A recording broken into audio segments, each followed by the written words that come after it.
ये जो मेरे सामने आप ऊंचे ऊंचे पेड़ देख रहे हैं, ये देवदार के पेड़ हैं।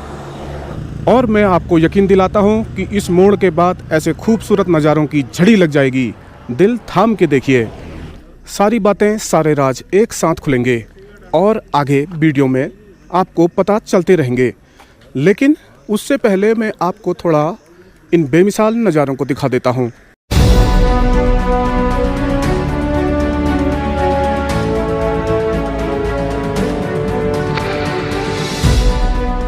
ये जगह कौन सी है और यहाँ पर आप कैसे पहुँच सकते हैं, इस बारे में सब आपको बताने वाला हूँ। आगे वीडियो में लगातार बने रहें। ये जंगल, ये पूरा वातावरण यूँ तो शांत रहता है, लेकिन कभी कभी किसी विशेष अवसर पर यह भी होता है कि यहाँ पर बसने वाले पक्षी चहचहाने लगते हैं। और ऐसे ही इस क्षेत्र की जनता भी किसी विशेष अवसर पर बहुत चहकने लगती है, और वो भी ऐसा अवसर जबकि एक त्यौहार का अवसर हो। त्यौहार भी ऐसा जो कि लोकतंत्र का एक उत्सव माना जाता है। इस बीच शुरू हो चुके हैं पंचायत चुनाव, और इन चुनावों की रंगत इस क्षेत्र में भी देखने को मिलती है। तो आज मैं आपको इस क्षेत्र की शांति के साथ साथ ही लोगों की भावनाओं से भी रूबरू कराऊंगा कि आखिर लोकतंत्र के इस उत्सव को मनाने में उनका क्या सोचना रहता है। प्रणाम, स्वागत, अभिनंदन उत्तराखंड के इन खूबसूरत शांत एकांत पहाड़ों से।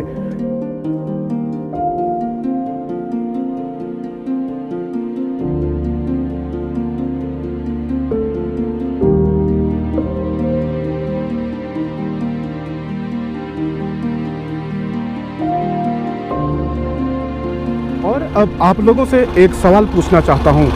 आपने आखिरी बार ऐसी सड़क की यात्रा कब की थी? और क्या आप किसी ऐसी सड़क से गुजरे हो जहां दोनों ही तरफ ये स्वर्ग की ओर तकते ऊंचे ऊंचे देवदार के पेड़ हैं? जी हाँ, देवदार मतलब होता है देवताओं के पेड़। और क्या इस जगह को देखकर आपको ऐसा यकीन नहीं होता कि ये देवताओं के ही पेड़ हैं जो ऊपर आसमान में तक रहे हैं और चारों तरफ एक ठंडक फैली हुई है। ये जो आपको सड़क दिखाई दे रही है और ये रास्ता बिल्कुल बेमिसाल, अद्भुत, और ये जो नज़ारे हैं एकदम खास। बस अभी कुछ ही कदम दूर है जब मैं पहुंचने वाला हूं प्रॉपर धौलादेवी में। अब आपको मैं जगह के बारे में बताने वाला हूं। यह जगह है उत्तराखंड राज्य के अल्मोड़ा ज़िले में, धौलादेवी ब्लॉक। जिला मुख्यालय से इसकी दूरी लगभग 40 किलोमीटर के आसपास है। अगर आप अल्मोड़ा से यहाँ के लिए चलते हैं तो बाई टैक्सी आपको 1.5 घंटा लगता है, और फिर आप इन खूबसूरत ऊंचे ऊंचे देवदार के पेड़ों के बीच में घिरी हुई इस जगह पर पहुँच जाते हैं जिसका नाम है धौलादेवी। रोड के बाईं तरफ लगा हुआ यह बोर्ड भी आपको यही बता रहा है इस जगह का नाम और समुद्र तल से इसकी ऊंचाई। और इस जगह का नाम धौलादेवी है, इसका मतलब आपको सहज ही ज्ञान हो रहा होगा यहाँ कोई न कोई देवी का मंदिर होना ही चाहिए। देवदार के पेड़ों से छन कर आती हुई ये धूप नीचे गिर रही है, पत्ते भी चमक रहे हैं और पत्तों से छन कर फिर यही धूप नीचे आ रही है, और सब कुछ एक अद्भुत ही रोशनी में नहा सा गया है। सचमुच ये कितना जादुई दृश्य है। ये जो खूबसूरत रोड है आ रही है अल्मोड़े की तरफ से, और यह रास्ता इसके किनारे ही बना हुआ है यहाँ की विख्यात देवी धौलादेवी के मंदिर का गेट। और अभी आप यहाँ पर बनी हुई कुछ दुकानें देख रहे हैं। ज़्यादातर दुकानें यहाँ पर छोटी छोटी ही होती हैं और ज़्यादा संख्या में भी नहीं होती। सड़क यहाँ पर थोड़ा सीधी है और सामने तक देवदार के पेड़ फैले हुए हैं।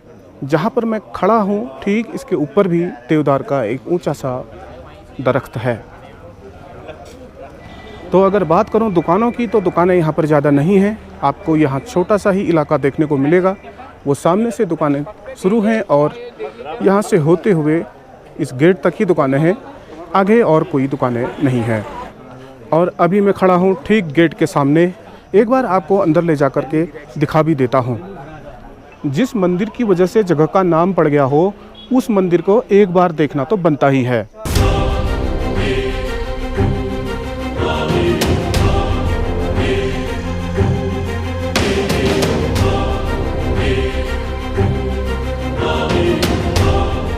और ये ऊंचे ऊंचे देवदार के पेड़ मुझे पिनी मुंडा की पहाड़ियों की याद दिलाते हैं, लेकिन मुझे ये याद नहीं आता कि मैं आखिरी बार वहाँ कब गया था। हो सकता है मैंने किसी गेम में उसका सिमुलेशन देखा हो, लेकिन ये कोई गेम नहीं, एकदम रियल लाइफ में और एकदम रियल जगह है। तो ये रहा एक छोटा सा और खूबसूरत सा नज़ारा, ख़ास आप लोगों के लिए मंदिर का। यहाँ अभी इस वीडियो में इस मंदिर को मैं केवल इतना ही दिखाऊंगा। जय माँ धौला देवी।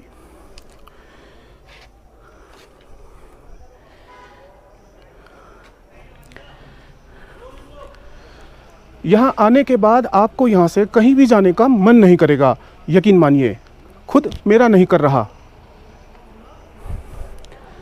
लेकिन आपको अभी बहुत कुछ दिखाना है तो मुझे यहाँ से आगे बढ़ना पड़ेगा। और मंदिर के गेट के बाद अंदर आने पर आपको सीढ़ियों के पास ही यहाँ पर एक पोस्ट ऑफिस भी बना हुआ मिलता है, छोटा सा। और यहीं पर मुझे यहाँ के पंडित जी मिल गए हैं जो बैठे हुए हैं, तो थोड़ा दो बातें इनसे जान लेते हैं माँ धौला देवी के बारे में। ये बताएं, मंदिर कितना पुराना है? पौराणिक काल से 1326 ईस्वी के आसपास में इससे बना है और इसको माँ धूमरा देवी के नाम से भी जाना जाता है। धौला देवी वैसे नाम है, ये माता जो है धूमरा देवी के नाम, धूम्रलोचन नामक राक्षस का वध किया था, स्वयं उद्धृत शक्ति है यहाँ पे। ये माँ धूमरा देवी का मंदिर है मानिए। पहले बलि प्रथा हुआ करती थी, उसके बाद यहाँ पर एक ब्रह्मानंद बाबा जी आए थे, वो गायत्री के उपासक थे, तो उन्होंने यहाँ पर बलि प्रथा को बंद किया। आपका क्या शुभ नाम है? प्रकाश चंद गुरु रानी। धन्यवाद आपका बहुत बहुत। तो एक थोड़ी सी जानकारी मैंने आपको मंदिर के बारे में भी बता दी और आपको इसमें से कुछ नया ज़रूर मिला होगा। वैसे मुझे ये नाम पहले पता नहीं था कि इनका नाम धूमरा देवी था, हालांकि मैं इसे धौला देवी के नाम से ही जानता हूं और आसपास के आजकल के युवा भी शायद इसे धौला देवी के नाम से ही जानते हैं, लेकिन पुराने लोगों से बात करने पर कुछ ना कुछ नया ज़रूर निकलता है। चलिए आगे बढ़ेंगे। तो यहाँ पर बाज़ार बहुत ज़्यादा बड़ी नहीं है, एक छोटी सी ही बाज़ार है। अभी मैं आगे बढ़ रहा हूँ।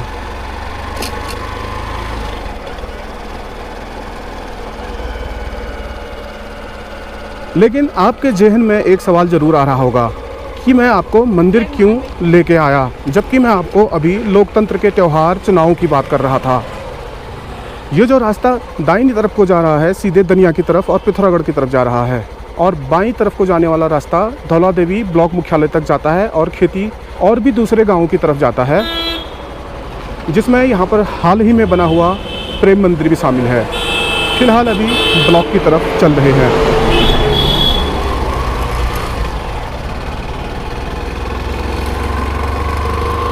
यहाँ से रास्ता थोड़ा सा चढ़ाई वाला है और पेड़ तो यहाँ भी आपको देवदार के ही मिलेंगे। और ये सड़क नहीं, एक सुंदर सी सड़क है, बेमिसाल बेजोड़ सड़क। यहाँ पर एक विद्यालय भी है जहाँ बच्चे पढ़ते हैं। स्कूल के बच्चे आते हुए आप देख रहे हैं। और यहाँ से ऊपर जाकर भी ब्लॉक मुख्यालय के अलावा एक छोटी सी मार्केट यहाँ है, लेकिन फ़िलहाल मैं अभी आपको ब्लॉक की तरफ ले जा रहा हूँ, जहाँ की वह सभी लोग हाजिर हैं जो चुनाव लड़ना चाहते हैं। तो इस जगह पर आकर के ये रोड दो भागों में बटी हुई है। ये दाईं तरफ को जो रोड जा रही है, रोड ब्लॉक मुख्यालय तक जा रही है, और बाईं वाली रोड ऊपर खेती की तरफ को, गाँव की तरफ को जा रही है। और ऊपर वहाँ धौला देवी की मार्केट की तरफ भी जा रही है, छोटी मोटी एक मार्केट वहाँ भी है। तो अभी फ़िलहाल मैं आपको ब्लॉक की तरफ ले चल रहा हूं और दिखा रहा हूं वहां जो लोग एकत्रित हुए हैं, जो चुनाव में प्रत्याशी बनने हैं आए हुए हैं, उम्मीदवार हैं इस बार के चुनाव में। तो लोगों से बात करते हुए, मिलते जुलते हुए आगे बढ़ेंगे। और अभी यहाँ भी मैं लोगों को खड़े देख रहा हूँ, चलिए इनसे भी बातें करते हैं एक बार जाकर। कहाँ से आए हुए हैं? मैं भनोली से।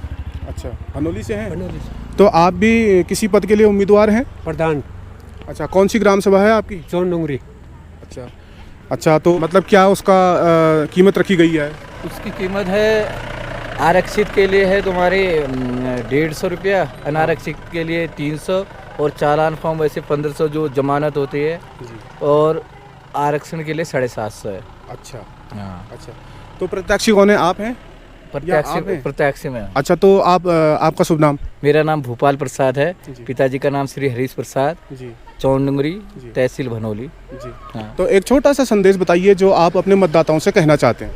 मैं अपने मतदाताओं से यही कहना चाहता हूं कि आप निष्पक्ष तरीके से गांव के विकास में सहयोग करना है तो आप कोई पैसे से, कोई दारू से, लोभ लुभावन चीज़ों से उसको दूर करके आप निष्पक्ष तरह से वोट कीजिए, जिससे कि गांव का विकास में आप योगदान करें और अच्छे से विकास आप। तो आपके वहाँ पर कितने, और अभी आपके जो अपोज में जो खड़े हैं लोग कितने हैं?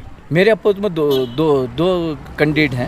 हाँ, तो कुल मिलाकर आपकी ग्राम सभा से 3 लोग खड़े हैं। 3 लोग खड़े हैं। तो ठीक है, मेरी तरफ से आपको बहुत बहुत धन्यवाद और शुभकामनाएं मेरी तरफ से आपको अग्रिम। धन्यवाद सर। धन्यवाद। तो अभी चलिए अभी आगे की तरफ बढ़ेंगे और अभी यहाँ पर भी कुछ लोग आते हुए। नमस्कार भाई साहब, क्या हाल है? किस जगह से आए हुए हैं? हम गौली ग्राम सभा से आए हैं। अच्छा, कितनी है भीड़, कितना है और कितनी दिक्कतें हो रही है वहाँ से? नहीं, भीड़ तो नॉर्मल जो होती है वही है, इतना तो होता ही है। अच्छा जी। हाँ, कार्यक्रम ठीक ही चल रहा है, तो व्यवस्था आपकी ग्राम सभा कौन सी बताई आपने? गौली ग्राम सभा जी। वहाँ कितने हैं प्रत्याशी इस बार? प्रत्याशी अभी तो प्रत्यक्ष में तो 2 ही है। अच्छा। हाँ, अभी 3 दिन और है तो जी। सीट अभी एक अभी दिन बचे हुए हैं शायद, जो टिकट मिलने का था। कब से कब 2 तक तारीख था? से 5 तारीख तक की है नामांकन की डेट। हाँ, तो हो सकता है कि 5 तारीख तक कुछ और भी लोग ले आए। हाँ हाँ, वही अभी तो एक सीट कटी है। जी जी।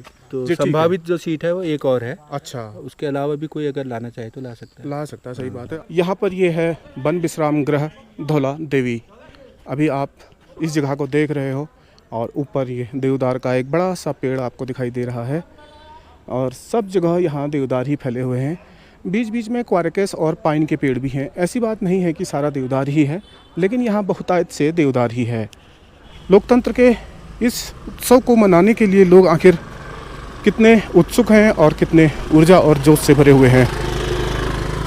जो सड़क के किनारे ही आपको ये वाहन रुके हुए दिख रहे हैं, ये वही लोग हैं, ये वही प्रत्याशी हैं जो अपने अपने सपोर्टर्स को लेकर के ये प्रपत्र लेने यहाँ पर आए हुए हैं, क्योंकि यहाँ पर ब्लॉक मुख्यालय है। तो इस तरह से यहाँ पर ये गाड़ियाँ रुकी हुई हैं और लोग अपने अपने पत्र लेते हुए आते जा रहे हैं। क्या हाल चाल है आपके? किस ग्राम सभा से हैं? मैं भनोली ग्राम सभा से हूँ सर। अच्छा जी। हाँ। तो क्या इस बार के चुनाव में आप भी प्रत्याशी हैं? जी हाँ, मैं भी प्रत्याशी हूँ। किस पद के लिए? मैं ग्राम प्रधान पद भनोली के लिए।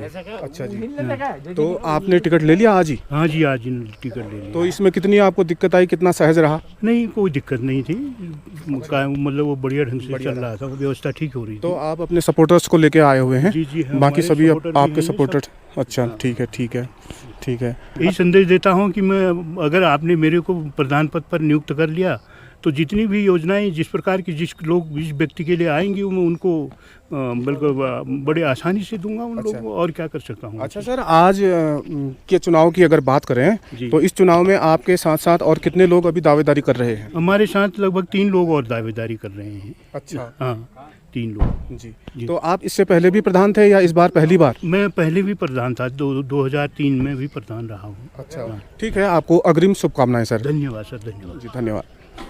तो चलते हुए जा रहे हैं, अभी और भी लोग मिलेंगे, तो एक बार मैं आपको दिखा दे रहा हूँ यहाँ का किस तरह का वातावरण है। और बीच बीच में कोई मुझे मिल रहे हैं तो मैं उनसे पूछ भी रहा हूँ किस तरह का हो रहा है, क्या हो रहा है। तो आप देख रहे हो लोगों में अच्छा खासा उत्साह बना हुआ है भाई। जैसा मैंने आपसे पहले ही कहा था वीडियो में कि हमेशा यहाँ पर शांति रहती है, माना यहाँ की जनता ज़्यादा हंगामा पसंद नहीं करती है, माना, लेकिन जब बात लोकतंत्र के उत्सव की हो और जब बात चुनाव की हो तो यहाँ पर काफ़ी रंगीन हो जाता है माहौल, और वही आप देख रहे हो अभी। खैर ये तो अभी शुरुआत ही है, क्योंकि कार्यक्रम कुछ ऐसा है कि 2 तारीख से शुरू हुए हैं मिलने और अभी 5 तक चलेंगे, उसके बाद जमा होने का दौर चलेगा। साहब क्या हाल है? सब बढ़िया सर। क्या नाम है आपका? बहादुर सिंह गेड़ा। तो गेड़ा जी, आप किसी पद पर प्रत्याशी हैं क्या? अभी बिल्कुल नहीं जी। कैसा चल रहा है वहाँ माहौल? माहौल ठीक ही चला है जी। आपकी ग्राम सभा में जी। कितने अभी ऐसे दावेदार आ गए हैं सामने? सामने ग्राम प्रधान में 2 दावेदार हैं जी। और बीटीसी मेंबर में 4 हैं जी। पिछले कार्यकाल की अगर बात करें तो आप कितने संतुष्ट हैं? कार्यकाल में खुद ग्राम प्रधान था। अच्छा, आप स्वयं थे? अच्छा। और काम तो अच्छा ही किया जी।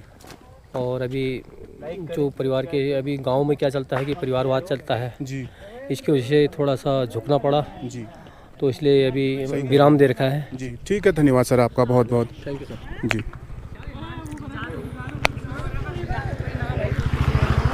तो बढ़ रहे हैं रास्ते में आगे की तरफ और लोग मिलते जा रहे हैं। वैसे अभी आपको यहाँ देखने पर ऐसा लग रहा होगा कि यहाँ तो काफ़ी सुनसानी है और चुनाव जैसी बात है उसमें इतनी कम भीड़ है, लेकिन गांव में जहाँ इतना शांति और सन्नाटा पसरा हुआ रहता है वहाँ इतनी भीड़ होना भी बहुत बड़ी बात है। और वैसे मैं आपको अभी बता दूं कि समय ज़्यादा हो चुका है, बहुत सारे लोग ले जा चुके हैं और यहाँ से जा चुके हैं अपना सारा कार्यक्रम निपटा के, लेकिन फिर भी अभी कुछ लोग और बचे हुए हैं। क्या हाल चाल है आपके? हाल चाल बहुत बढ़िया है जी। कौन सी ग्राम सभा से हैं, क्या नाम आपका? दरगेश्वर ग्राम सभा से मुकेश चंद भट्ट नाम है मेरा जी। तो इस बार के चुनाव में आपका भी कहीं कोई दावेदारी चल रही है क्या? नहीं नहीं, हमारी कोई दावेदारी नहीं, हम जो है सपोर्टर हैं। अच्छा। और हमारे क्षेत्र पंचायत सदस्य पद हेतु ये पांडे जी आए हुए हैं। अच्छा। इनके साथ हम सपोर्टर हैं। अच्छा, सपोर्टर में आए हुए हैं आप? जी जी जी। तो आपकी ग्राम सभा में अगर बात करें चुनाव की, तो वहाँ पर जो प्रधान पद के लिए अभी दावेदार हैं कितने सामने आ चुके? प्रधान पद के लिए अभी तक 2 उम्मीदवार हैं, एक है विजय प्रसाद, दूसरा है गोविंद प्रसाद। 2 हैं, दोनों हमारे साथ वाले हैं। जो अच्छा काम करेगा, जो अच्छी चीज़ों को लेकर आगे आएगा, हम उसके साथ रहेंगे। तो ऐसे में जब दोनों ही आपकी पहचान के हों तो ये बड़ा मुश्किल हो जाता है कि किसे वोट देंगे, तो ये कैसे तय करते हैं? मुश्किल रहता है, उसमें कोई चिंता वाली बात नहीं। उसमें रहता है कि हम देखेंगे कि कौन सा बंदा किस एजेंडे को लेके आ रहा है, मतलब उसकी जीतने के बाद की उसकी क्या क्या उसकी ये रहेंगी प्राथमिकता रहेंगी, तो प्राथमिकताओं को देखते हुए हम उसका इसमें साथ देंगे। बाकी कोई भी जीते से हमारा क्षेत्र के हैं। जय श्री जागेश्वर धाम। जय जी। तो क्या है फिर आपकी प्राथमिकताएं, जरा थोड़ा सा बताएं। देखो, प्राथमिकताएं यही है कि हम चाहते हैं कि एक नया युवा। आप कितने संतुष्ट हैं? संतुष्टि तो क्या हमारी उससे आपसे तो वो साथ हम हैं, उसके विपरीत भी मैंने उनके जो पद में कि आप इससे पहले भी प्रधान थे या पहली बार ही चुनाव में? इससे पहले मेरी मिसेज थी राम गुड़ा। तो आपका वहाँ अभी विपक्ष में कितने? अभी तो कोई नहीं विपक्ष में हमारे वहाँ। और दुकानों में देखिए खाने पीने को लेकर और फोटो स्टेट और कागजों के काम को लेकर, तो आप कल्पना कर सकते हैं कि आपका ऑफिस एक ऐसी जगह पर है जहाँ से आप बाहर निकलते हैं और ये खूबसूरत और बेमिसाल नज़ारे आपका स्वागत कर रहे होते हैं। दूर दूर तक फैले हुए ये पहाड़, कुछ लिखने का कार्यक्रम चल रहा है। और ये लीजिए सामने तक फैला हुआ ये नीला नीला आसमान, बादलों को समेटे हुए